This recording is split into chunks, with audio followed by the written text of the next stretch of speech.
안녕하세요. 한일 혼혈 리카라고 합니다. 오늘은 제가 한일 혼혈이어서 사람들이 저에게 궁금해하는 질문을 대답해보,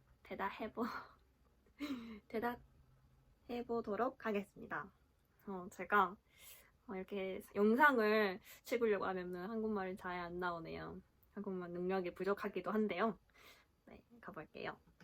한국 사람들이 저한테 많이 물어봤던 거는 뭐 한국 헌혈이라고 해서 뭐 사람들이 너를 괴롭히지 않았냐, 어떤 차별 같은 거 안 받았냐라는 질문을 하시는데요.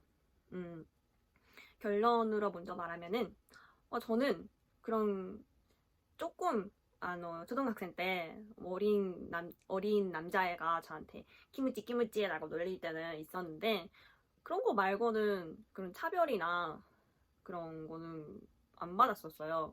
오히려 저는 한일 헌혈이라는 걸 되게 자부심을 가지고 있었어요. 제가 초등학교 5학년, 6학년 때 K-팝이 유행이었어요. 그 소녀시대거나 K-팝, 그 카라가 되게 유행을 했었어요. 저도 되게 좋아했었고 따라해서 학교에서 춤추기도 했었어요. 그리고 그 고등학생 때는 막 제2? 제3인지는 모르겠는데 또 K-pop 붐가 왔어요. 유행이 왔어요. 그때는 어떤 아이돌이 유명했냐면은 빅뱅 또가 그 트와이스가 되게 유행을 했었어요. 이런 TT 댄스도 있었잖아요. 그게 너무 유행했었고 그래서 K-pop을 이제 좋아하게 된 사람들이 엄청 많았어요. 여자애들은 특히. 그래서 고등학교에서 제가 한일 혼혈이라고 하면은 처음 되게 흥미스럽게 저한테 질문을 하거나 뭐 놀란 표정이었어요. 그리고 되게 부럽다. 나도 한국 빛을 가지고 싶다. 이런 애들도 있었고요. 그래서 다리가 긴구나 이런 소리도 들어본 적이 있어요. 제가 너무 다리가 긴 건 아닌데 그래도 난 띠은대로 평균적으로 이제 일본 사람들은 좀 다리가 짧은 경향이 제가 생각하기에는 있는 것 같거든요. 그래서 다른 애들이 봤을 때 내가 좀 다리가 긴 거는 한국 핏줄이라서 그런구나 라고 얘기를 했었어요. 진실은 모르겠지만. 그리고 어떤 선생님은 저한테 너는 한일 헌혈이라는 환경이 너무나도 좋은 환경이다. 그 메그마르테르 라고 말씀해줬던 선생님도 있었어요. 그 이유로는 이제 다문화 가족에서 자르면은 태어난 나라의 문화 말고도 그 엄마, 아빠 다른 문화를 이제 어렸을 때부터 접할 수가 있잖아요. 그런 게 너무 약간 어렸을 때부터 시야가 넓어지고 어떤 거를 생각을 할 때, 한 가지를 생각을 할 때 한 가지 시선으로 보는 게 아니라 여러 시선으로 여러 다각적인 시선이라고 일본 말로 하는데 이걸로 다양한 각도로 한 가지를 볼 수 있는 능력을 키울 수 있는 것 같아요. 그래서 그 선생님이 그런 말씀을 하시지 않았나라는 생각이 드네요. 그리고 언어적으로도 바이링가ル아니면은トリリンガル이런 걸 될 수 있는 가능성이 높잖아요. 지금까지 제가 한일 혼혈인 거에 대해서 되게 좋은 이야기를 했잖아요. 근데 그런 반면에 K-팝을 그렇게 좋아하지 않는 사람도 다양하게 있죠. K-팝을 좋아하는 사람이 일부고 일본 사람들 중에 그런 K-팝한테 관심이 없는 사람들은 당연히 한국한테 당연이라고 말을 하는 게 맞는지는 모르겠지만 좋지 않은 이미지를 가지고 있는 사람들이 있어요. 제 생각으로는 그 나이가 드신 분들께는 되게 많은 것 같긴 해요. 왜냐면 그런 K-팝 같은 것도 잘 안 보고 그 정치 뉴스 같은 걸 많이 보다 보니까 보실 거니까 그런 거 뉴스를 듣고 되게 한국이라는 나라가 안 좋다라는 이미지를 가질 수밖에 없는 것 같아요. 그래서 한국에 대해서 그렇게 좋지 않은 이미지를 가지고 있는 사람들도 있어요. 네. 특히 우리 아빠 엄마의 아버지 엄마. 그러니까 저한테는 할아버지 할머니죠. 그리고 히바장. 그 할아버지의 어머니 일본 말로는 히바장이라고 하는데 히바장은 특히 우리 엄마하고 아빠가 결혼을 하실 때 되게 반대를 하셨다 있었다고 들었어요.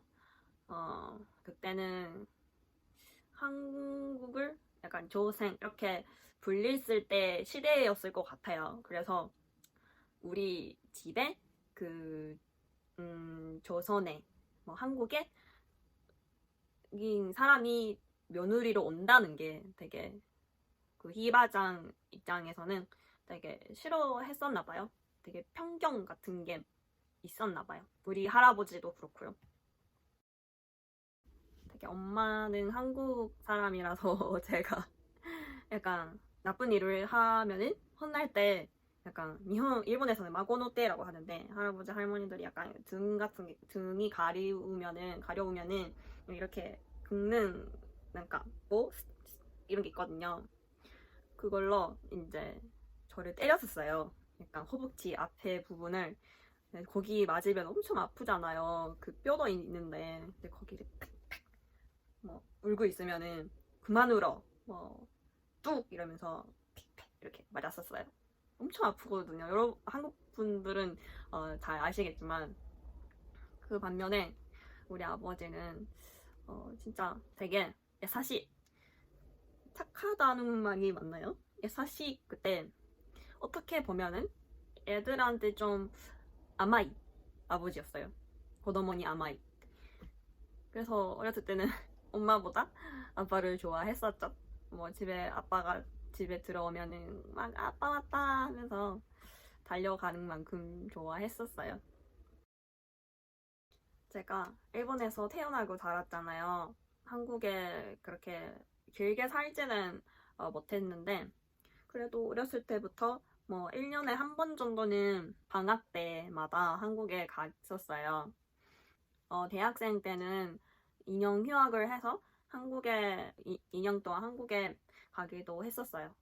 그때 제일 길게 뭐 처음으로 뭐 1년, 2년 이렇게 한국에서 생활을 했어요.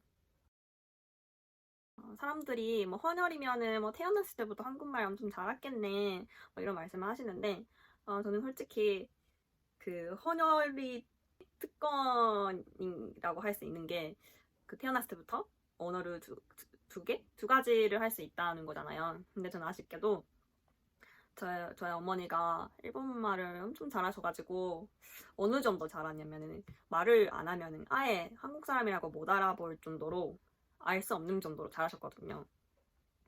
그래서 집에서는 주로 일본어로 대화를 했었고 그리고 어머니가 저한테 혼날 때만 한국어를 쓰셨던 것 같아요.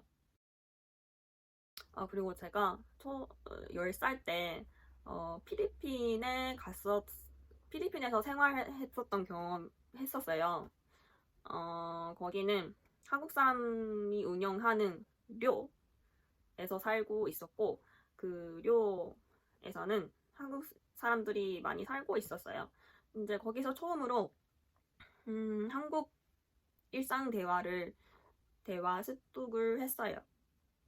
애들이 신기한 게 그때 어떻게 내가 한국어 대화를 습득을 했는지 잘 기억이 안 나는데 진짜 아이들이 진짜 대단한 게 진짜 자연스럽게 할 수 있게 되더라고요. 그냥 언니 오빠들하고 그냥 한국말로 대화하고 그랬었어요. 그래서 제가 한국말을 지금 진짜 할 수 있게 된 기초나 중요한 경험이었던 것 같아요, 그때가. 제가 어렸을 때부터 일본 드라마보다 한국 드라마 엄청 재밌게 봤었어요. 진짜 그래서 약간 발음이나 표현 같은 거를 맨날 드라마에서 배울 수 있었던 것 같아요. 그리고 제가 대학에서 제2 외국어가 아닌데 제3 외국어인가? 아무튼 영어가 아닌 언어를 선택을 해야 됐었어요. 필수 과목이었어요. 일주일에 2번 있었어요. 1학년, 2학년 때는. 그래서 수업 중에서는 되게 많이 가는 수업이었어요. 그거를 제가 한국어를 선택을 했어요. 사람들 봤을 때 한국어 어느 정도 할 수 있는데 왜 한국어를 선택해서 이렇게 생각하는 사람도 있는데 물론 타은이를 따기 위해서 그렇게 부담이 안 되는 과목을 언어를 선택한 거는 맞는데요. 그거 말고도 제가 대화는 어느 정도 할 수 있는데 문법이나 쓰기를 잘 못했어요. 단어 같은 거는 아는데 그 맞춤법을 잘 몰랐어요. 그래서 처음부터 문법 기초부터 배워보자 싶어서 한국어 수업을 선택을 했어요. 그래서 제가 그냥 감각으로 얘기를 했던 표현들이 아니면 문법들을 다시 뭔가 이 표현이 이렇게 구조가 돼 있구나 라는 이해를 할 수가 있었어요. 그리고 저는 지금 토픽 6급을 작년인가 모르겠는데 깜빡했는데 6급을 탈 수가 있어요. 지금 6급을 가지고 있어요. 그래도 지금도 맞춤법을 많이 틀릴 때가 많아서 계속 한국어를 해야겠네요. 그리고 마지막에 제가 한국 요리로 제일 좋아하는 거는 냉면하고 김밥이에요. 제일 좋아하는 거는 뭐 어렸을 때는 떡볶이, 오징어 김치 좋아했었어요. 근데 지금은 약간 심플한 거를 좋아해서 냉면을 제일 가장 일본에 있을 때 먹고 싶어요. 김밥도 그렇고. 냉면은 이름을 깜빡했는데 여기다 넣어세마스네 올릴게요. 깔끔한 육수의 냉면을 좋아하고요. 김밥도 약간 심플한 김밥을 좋아해요. 오늘 이렇게 저의 한일 혼혈로서 태어나서 느꼈던 일, 좀 사람들이 저한테 물어보는 거를 이야기해봤어요. 혹시 저한테 궁금하신 거 있으시면은 질문해주세요. 해주시면은 너무 기쁠 것 같아요. 바이바이.